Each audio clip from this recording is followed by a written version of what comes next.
来吧，新玩具！今天我们继续来玩 NA 新重涂的这两款大力金刚的异色版本——魔化机器卫兵和机器人卫兵。它是当时守护 Cyber10 的一些护卫队。这些卫队被创造出来的时候是没有火种的，也就是说它是没有独立的智慧的，只是一个护卫的工具。而在这些工具人之中的精英被称之为终极哨兵。这些哨兵们就和之前的卫兵等级不一样了，会被赋予独立的智慧，也就是说他们有独立的火种。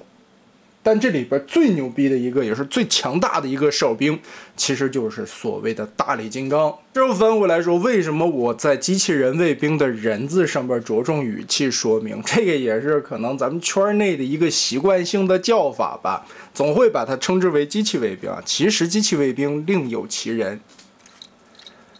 是他们。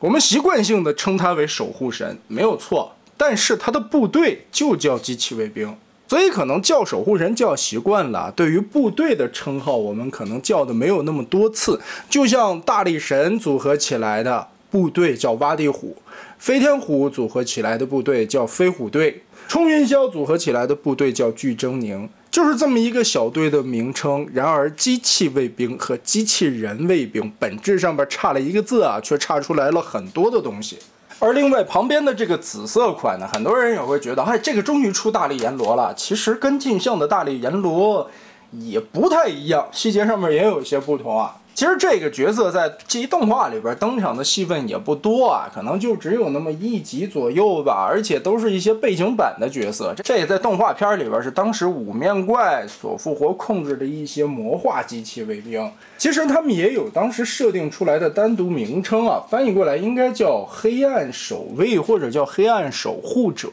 也是来比较一下这两款卫兵的一些颜色区分。其实这两款卫兵很多人都在纠结一个点，为什么没有面罩啊？而且头雕有完全的更换。这个其实在动画片里边确实是没有面罩的，面目也是比较狰狞。而黑暗守护者呢，眼睛涂出来的是金属红旗，胸口的红蓝涂装有区分，身上机器人卫兵是以白灰蓝这样去一个分色，而魔化的暗黑守护者是浅紫深紫以及灰色更深的灰色来区分。灰色用料部分，因为黑暗守护者是更邪性一点的，偏黑暗的风格，所以颜色也要比起来机器人卫兵更深一些。其他方面，这两款的涂装细节都是差不太多的，只是在腰间这里会有一个明显的蓝色的分色，而魔化版本是直接一个灰色零件下来。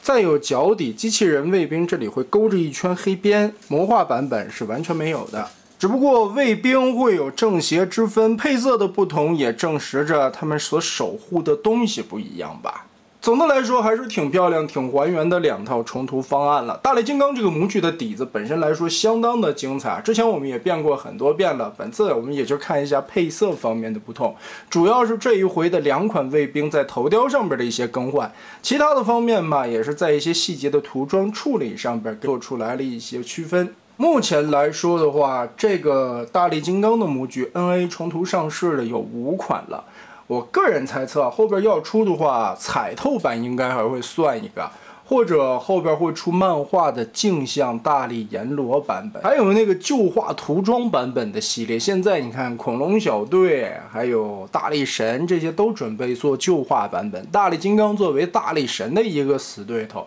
我觉得应该也会出一个战损版吧，跟战损大力神那样去配一套，应该也会挺漂亮的吧。所以毕竟是重涂的角色啊，我们之前已经变过很多遍了。这一期我们就主要来聊一聊这些玩具背后的一些命名问题，还有就是纠正一下这个机器人卫兵的问题，千万不要和守护神那小部队弄混了，那个才叫机器卫兵。相当不错的一个模具，它本身的底子就特别的好。如果说你会喜欢这样那样的配色，也会多一个选择。那么得嘞，这一期大力金刚重涂款黑暗守护者和机器人卫兵，我们就到这里吧。